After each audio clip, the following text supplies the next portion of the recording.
다들 안녕하세요. 프로토 91회차 토신 정보방 환급 인증합니다. 당첨금은 세후 금액인 거 알고 계시죠?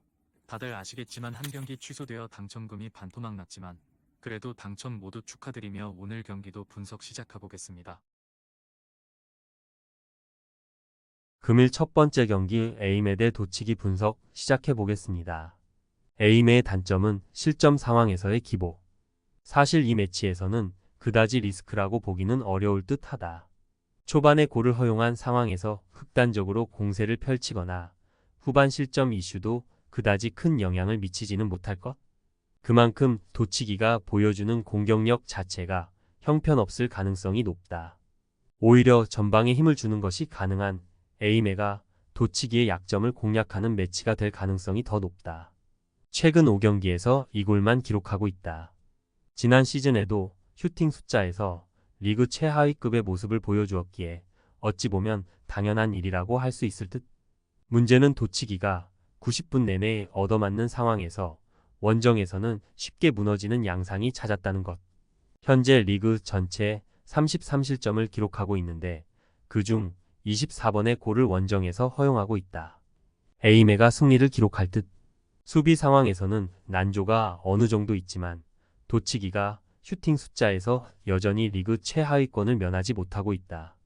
에이메가 가진 실점 위험성이 상당히 하락할 것으로 보는 것이 합당할 것.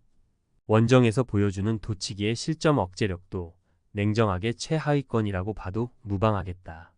금일 두 번째 경기 삿포로 대 가시마 분석 시작해 보겠습니다. 삿포로의 공격과 수비가 문제. 사실 수비는 상당히 공격적으로 플레이를 하는 삿포로의 특성상 어느 정도 이해가 되는 여지는 있었다. 문제는 공격도 삿포로가 잘 통하고 있지 못하다는 것. 상대가 공을 내주는 상황에서도 별다른 찬스를 만들지 못하는 경우가 상당히 많다. 가시마의 진영에서 강하게 압박하는 것으로 어느 정도 효과를 볼 수 있다고 하지만 그럼에도 그 이상의 퍼포먼스를 기대하지는 않는 이유다. 가시마가 빌드업을 하는 상황에서 무리하게 올라가다가 타격을 당하는 경우는 꽤 있다. 물론 가시마가 압박에 아주 취약한 것은 아니다. 지난 히로시마나 가시와 전에서도 골을 2골 이상 기록하고 승리를 거둔 바 있기도 한 전력.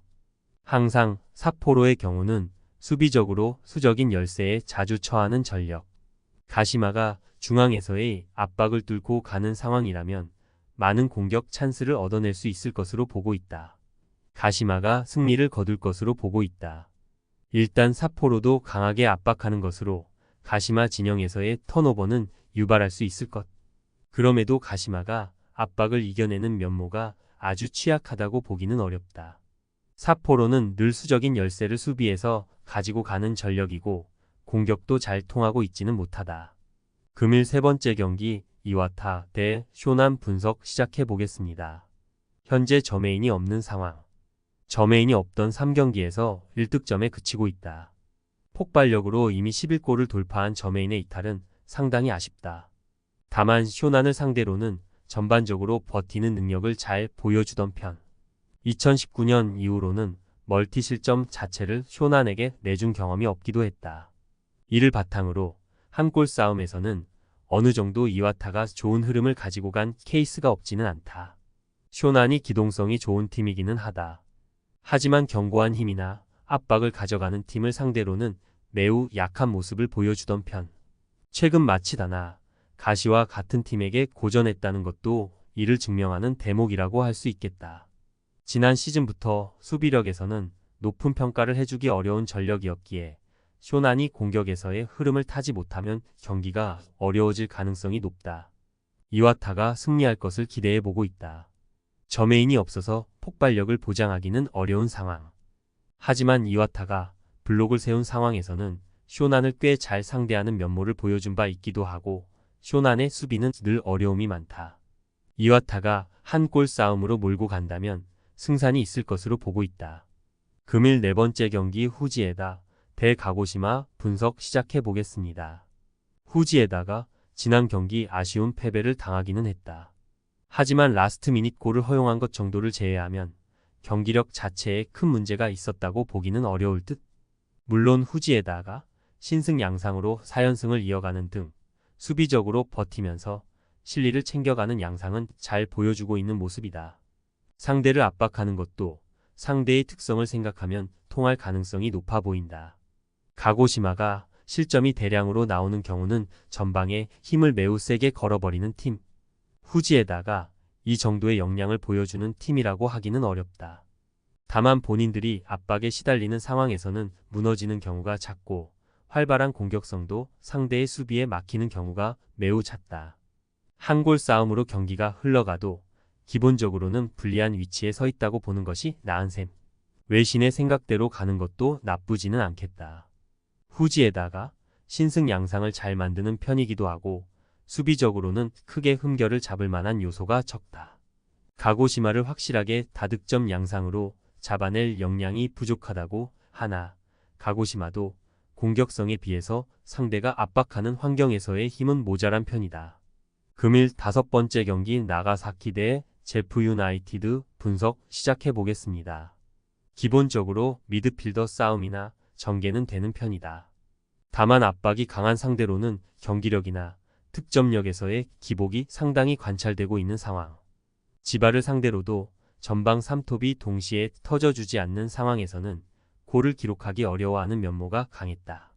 그나마 지바의 누수가 미드필더진에 어느 정도 집중이 되어 있어 수비진이 부하가 크지 않을 가능성이 높다는 점은 다행이라고 볼 여지가 있다. 지바의 플레이는 4-4-2로 나가지만 압박 라인의 강도를 높여서 승부하는 타입 때문에 미드필더진의 공격 가담이나 측면에서의 공세도 상당히 좋은 편이다. 물론 현재 두두-다이시 핵심 공격 자원들이 빠지면서 일방적으로 밀어붙이는 상황은 나오지 않을 전망. 사실 나가사키의 중원 전력도 상당히 좋은 편이라서 지바가 나가사키 상대로 다득점을 만들어내는 능력을 보여주지도 못한 편이다. 무승부를 기대해보고 있다.